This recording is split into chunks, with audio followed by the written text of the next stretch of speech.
the APC as a party and their leaders threatened a few days ago that they were going to go into the local government council areas in Osun State and take over on the grounds that the Court of Appeal has restated their elected chairmen and councillors on an election conducted in 2022. The PDP and the government told them that the judgments they are parading did not reinstate anybody to office. The case was merely struck out, and that any attempt to forcibly take over the local government will be a disruption of the peace that the people of Osun State are already enjoying. But the advice of the government did not allow the advice of the government to sit down well with them, and they made good their threats. They forcibly entered the local government, and in the process, about 6 persons lost their lives. Those 6 persons are members of the PDP. And after that, the government for Osun State directed everybody to stay away from the local government, while the APC continued to invade the local government secretariat. Let's say to the governor on legal matters, what's been the response from the government regarding these deaths? It's a rude shock to the governor and the government that a party that calls itself a progressive political party, like the APC, would wake up one morning and decide to preach the peace of the people to the extent of lives being lost. The governor sympathizes with the families of these people that lost their lives and enjoin them to remain calm, that everything will be okay. You know, the governor actually called on the Inspector General of Police and indeed the president as to the situation in Osun State, and to call the former governor of Osun State, who is leading the APC into this fracas, to order. But unfortunately, the authorities at the federal level defied the call of the executive governor, and they continued to give a support to the APC and their leaders to continue perpetrating chaos and breach of law and order in Osun State. Okay. It's unfortunate. I wanted to ask, Michael, is the local government elections ongoing at this moment? We understand there's been conflicting court orders regarding that. There is no conflicting court orders. The Osun State High Court yesterday declared the 30 local government chairman and councillor seats vacant and ordered OSEC, Osun State Independent Electoral Commission, to go ahead and fill up those vacancies. And if you recall, that about 360 days ago, that is a year ago, the OSEC published a notice of election to fill up these vacancies after the Federal High Court sitting in Osogbo in 2 separate judgments nullified the election of the August 2022 into the local government offices. Michael. And since that time, the offices have remained vacant. And you remember that the Section 28 of the Electoral Act stipulates that for an election to the local government to be held, a notice of at least not less than 360 days must have been given before the date of the election. And that is what the OSEC complied with as at 360 days ago, and notified the general public of this election that is holding today. So there's no conflicting judgment. Right. But with the Attorney General stating that the elections should hold until the crisis de-escalate and then, you know, there's some sort of normalcy restored to the state, what do you make to that statement or that recommendation by the Attorney General of the Federation? Now, you see, the Attorney General of the Federation is partisan in this case, with due respect to him. He is not being fair and sincere in his advice. Remember that when the threat was made by the APC A call was made to the office of the Attorney General of the Federation, a call was made to the office of the NSA, a call was made to the office of the Inspector General of Police, and indeed the office of the President to call this APC and their leaders to order. They failed to do that until they gathered, it was the police that gathered the APC to take over the local government and escalated tension. Now the AGF came out to say the election should be shelved because of fracas, which they deliberately caused. And I want you to understand also that the AGF himself is a personal lawyer to Gboyega Oyetola, the former governor of Osun State. So you can see that there is a bias in their advice, and that advice is anti-masses. The local government areas in Osun State for more than a year now has been without heads of local government like the chairman and councillors. Mm-hmm. They have been governed by the HLAs who cannot take political decisions to bring development to the grassroots. All right. And the court, as at yesterday, has made an order, given an order that the OSEC should go ahead and fill up those vacancies. All right then. So, all right then, Mr. Yes, Nworie. Now, I'm going to come to the studio here where we have legal practitioner Faruq Abass joining us. Faruq, you're welcome. Thank you very much. Sorry, we needed to get the entire story from Mr. Nworie. And now that we have, it's a very complicated one, and it has principles in places that will make you question the legality of everything that's happening. A couple of the principles are lawyers themselves. My question now is, what recourse there lies in legally when it comes to local government councillorship leadership tussles like these? Thank you very much for the question. It's a very good question. But before I respond to your question, I just want to respond to a remark made by my learned friend. He said the AGF is a lawyer to Governor Oyetola, and based on that is a biased party. But the person speaking is an appointee of the state government, drawing a salary from the state government. So I wonder if he himself is not biased, going by the logic that he puts forward. But that's by the side. To now answer your question on the local government issues, you know, we have the Osun State Electoral Law, Independent Electoral Commission Law, which governs local government election. But the Constitution and the Electoral Act says that when you want to conduct local government election, the state law must be in tandem with the federal law. Mm-hmm. So what that essentially means is that where the state law goes against the federal law, then that election will be nullified. We had an election in October 2022 where APC chairmanship candidates were elected into office. They were sworn into office. After they were sworn into office, the PDP went to court before the election to challenge the notice of election, because they gave a notice of election. I think it was for about maybe 60 days or thereabouts. They challenged it. Then the APM also went to court. Another political party went to court. Interestingly, they were represented by the same lawyer. Which court now? Federal High Court in Osun State. They were represented by the same lawyers. And ordinarily, one would have expected that since the issues in the case were the same thing, because it's just one election conducted by it should have been consolidated. But for reasons best known to the lawyers who represented the parties in the case, they didn't apply for a consolidation of the case. When the Federal High Court delivered judgment in the PDP case, it nullified the election on the 25th of November. About 5 days later, the Federal High Court delivered judgment in the second case, also nullifying the election. And what the Electoral Act provides is that if an election of a candidate of a person who won the election is nullified by either the tribunal or the court, the person will remain in office, provided that he appeals within the time allowed to appeal under the law. When the judgment was delivered against the APC candidate, they appealed.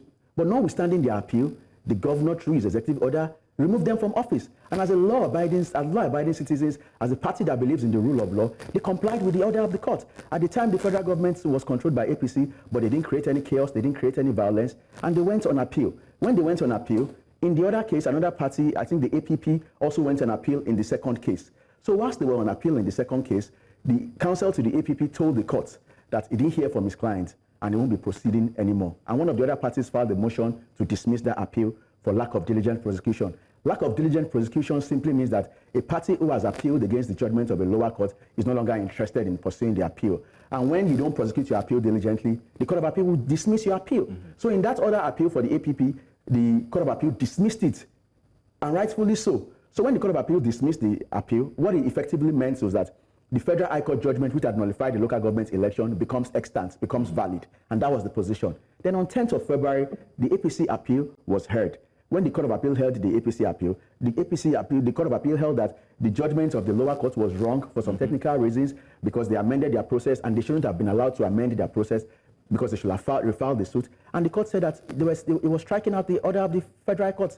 And the effect of that is that when you strike out the order of the Federal High Court, what you're essentially saying is that the judgment removing them from office no longer stands, because that was the first judgment that removed them from office. You can't remove somebody from office twice. The moment the PDP judgment was delivered at the Federal High Court, the APC people left office. They didn't fight, they didn't create chaos, they didn't cause any violence. So the moment Court of Appeal delivered his judgment, what it effectively meant was that the APC local government chairmen have been allowed to go back into office. And they didn't just go back into office immediately the judgment was given. There's an administrative procedure towards enforcing the judgment of the Court of Appeal. The APC, as a democratic party and progressive party, went through that hurdle. They submitted the judgment to all the security apparatus. And if you submit a judgment to the security apparatus, they won't just follow you blindly to go and enforce the judgment. They will review the judgment with their legal department, get advice from the necessary quarters, and give their approval. And when they gave their approval, they approached the governor on Sunday to say that we have gotten this signal, we have seen this judgment, APC is in the right, and we want to enforce this judgment. They are going to be enforcing the judgment on Monday. And that was why they started doing all sort of circles and press state conferences and all that. And when they were going to the local government secretariat, they had the valid reason to go there. They had the benefit of the law to go there. And they were protected by security enforcement. They didn't go there forcefully. They didn't go there to break down anything. It was on their way going there that the PDP thugs came to attack them. And we all know the law. If anybody attacks you, you have a right of self-defense. They attacked them and they brutally murdered Mr. Remi Abass, a former local government chairman in Irewole local government. These are very heavy allegations you're making. You know that, right? You're saying that PDP attacked thugs. And PDP thugs attacked. Do you have proof to this? Yes, it was widely reported in the papers. It was widely reported in the papers. Because, you know, in law, there's something we call circumstantial evidence. There are two parties involved in the case. APC cannot attack themselves. He said it when he was talking. He said APC attacked them and 6 of their members were killed. He didn't say it was PDP. He said APC. So it's widely reported in the papers. We were going to the secretariat. Even in my local government, I come from Osun State. In my local government, one of my leaders, Honorable Bade Falade, our rival leader, his hotel was damaged. It was attacked. They were shot. I have people who were macheted. And we sent something to them. Were the assailants identified? Yes, they were identified specifically. Yes, they told me. Yes, they mentioned the names of some of the people that I know, and they are members of PDP. They're members of. Yes. According to you. Card-carrying members of PDP. Card-carrying members of PDP. Now, so what is the way forward for this, in terms of resolution? Because when we talk to other critics, you know, this has been long coming the entirety of this week. They're saying the solution is the elections, the polls, everyone going to the polls to vote. That's the second angle of your asked question, so I will respond to that. He mentioned a judgment yesterday. You know, the PDP, they've been inconsistent, they've been appropriating and reprobating. When the Court of Appeal judgment was initially given in favor of APC, what they were saying was that the judgment didn't reinstate the APC chairman and they didn't give a consequential relief. That was what they were saying. When they got advice that that's not correct, then they went back to the APP judgment of the Federal High Court. When they now realized again now that they don't have a legal standing to go ahead with the election, they went to a black market to go and get a judgment yesterday. Yes, I can say that boldly. And I'll tell you why I said that. I'll tell you why I said that boldly. I'll tell you why I said that. Say it. Yes, I saw the ruling, the judgment which they circulated on social media. The lawsuit was filed on the 18th of February at the Osun State High Court in Ilesha. Normally, under the rules of court, when you file a lawsuit, you have 5 days to serve. When you serve, the other party is supposed to respond. And before you go to court, what the Constitution says that there must be a valid dispute.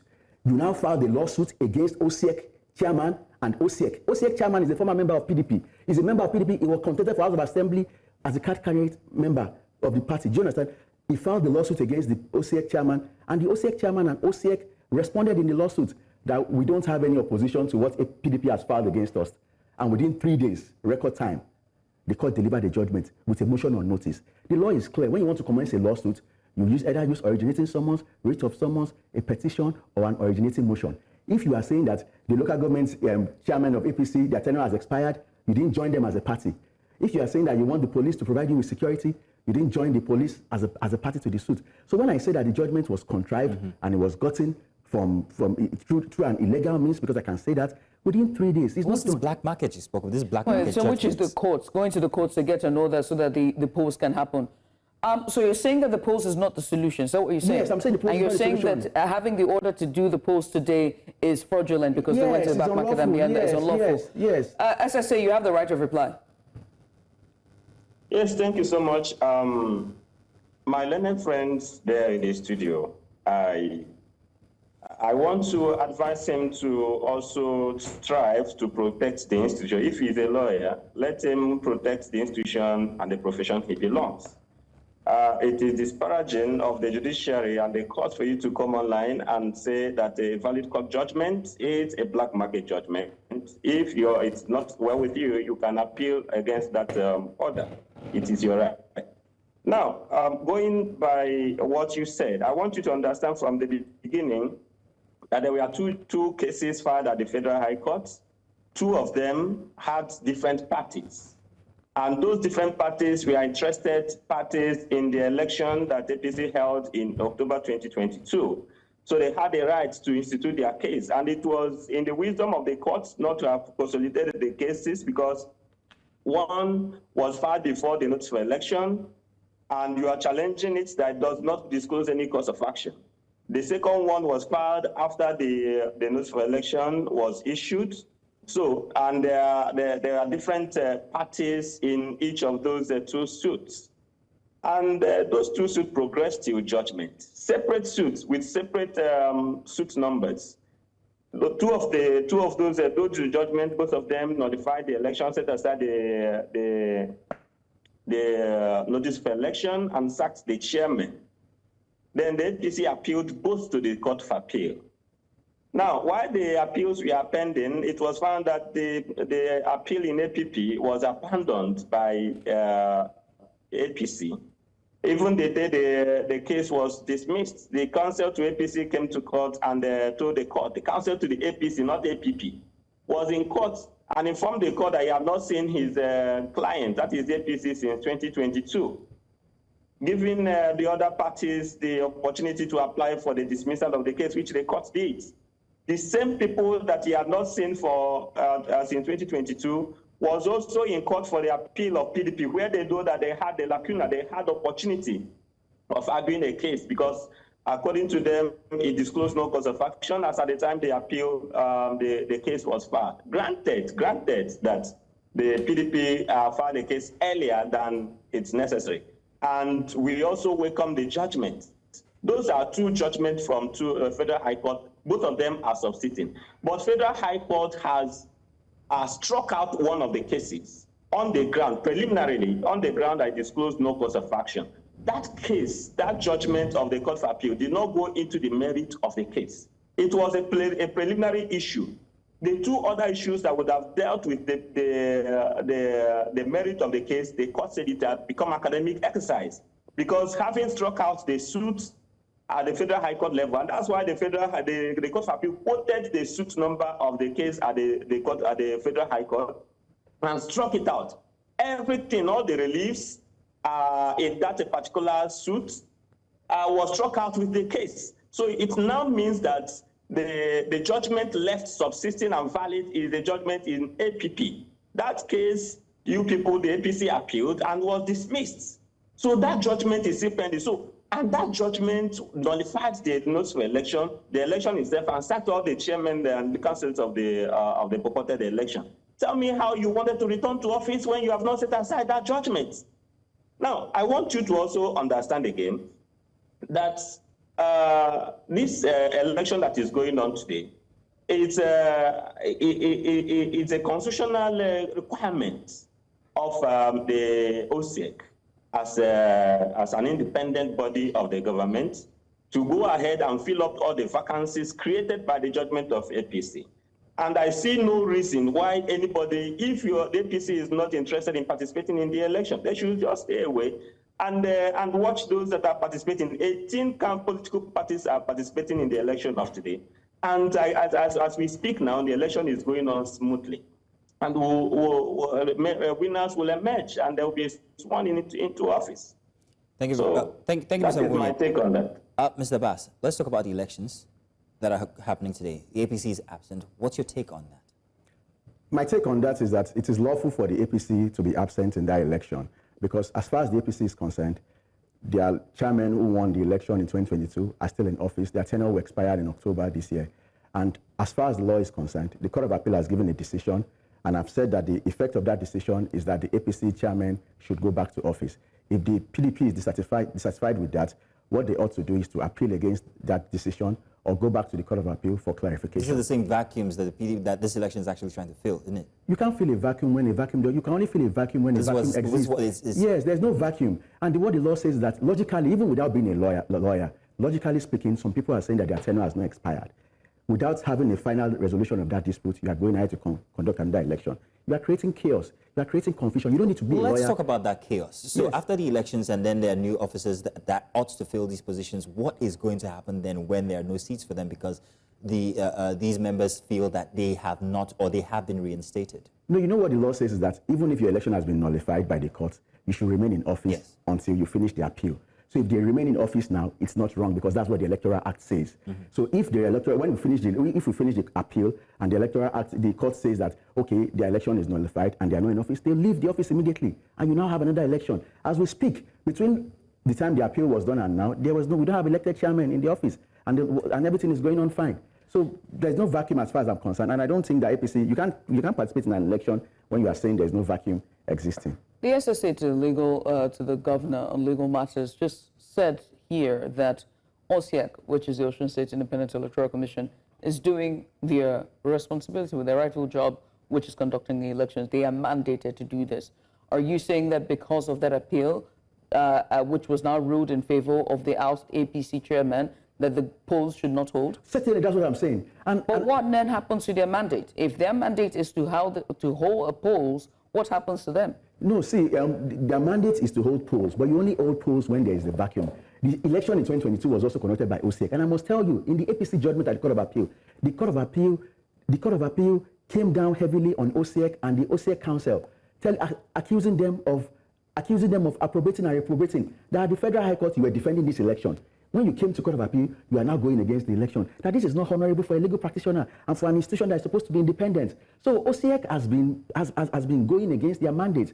If OSIEC feels that they want to carry out their mandate, the Court of Appeal has said APC should go back to office. You OSIEC, you believe there is a vacuum. Then go and find a final resolution to this because don't waste government money. You don't have to be a lawyer. I'm saying that I own something. You are saying that I don't own it and you want to go and do something else. You should wait for us to finish this one. Logically, we have done all we need to do. So you're not saying that OSIEC in and of itself, they are partisan, because if they're not partisan, they should uphold the appeal? OSIEC is not only partisan, it's an extension of the People's Democratic Party.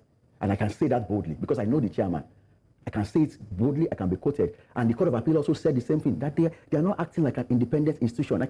There's an excerpt in the judgment where the Court of Appeal came down heavily on them. If as a lawyer to OSIEC and the OSIEC chairman, you will have been embarrassed and you can even resign. You're saying the chairman is partisan? He's extremely right. He was a candidate for the PDP in 2019 for House of Assembly. Before the 4 years election, before then, he contested. Even in 2023 election, Mr. Abass, he ran under the PDP platform. We'll take that as your final statement.